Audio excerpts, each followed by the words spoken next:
Drejtimi I mjetit në mënyrë të parregullt dhe shkeljet e tjera rrugore përbëjnë numrin më të lartë të dosjeve të gjykuara ose në proces gjykimi në gjykatën e Fierit. Të dhënat alarmante u publikuan në analizën mjetore ku siç shihet edhe në këtë grafik të hartuar nga vetë gjykata, drejtimi I mjetit në mënyrë të parregullt përbën numrin më të lartë të krimeve, ndjekur nga dhuna në familje dhe ndërtimi I paligjshëm.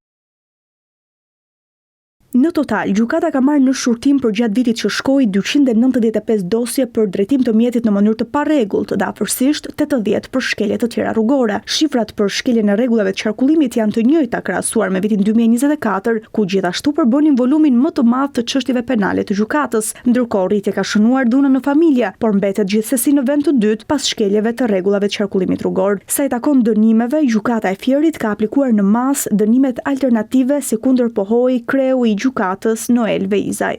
Ajo që vlen të theksohet në vitin 2025, po edhe krahasuar me vitin 2024 dhe më parë është rritja e dhënies së vendimeve të dënimit alternativ. Ndërkohë burime nga Komisariati I Fierit thonë se autorët e shkeljeve të rregullave të qarkullimit në 90% të rasteve nuk vuajnë dënim me burg. Në rastin më të fundit të aksidentit në Fierseman, ku makina përplasi për vdekje biçiklistin 64 vjeçar, gjykata la autorin në arrest shtëpie. Pjesa dërmuese e shkelësve të rregullave të qarkullimit rrugor gjykohen në gjendje të lirë ose me masa të buta sigurie dhe në fund gjykata I jep dënime alternative si gjoba, shërbime prove ose punë të detyruara në shërbim të komunitetit. Numri I përgjithshëm I veprave penale të gjykuara në gjykatën e Fierit shënoi një rritje prej 71% me 10.764 dosje penale, nga të cilat janë shqyrtuar më pak se gjysma.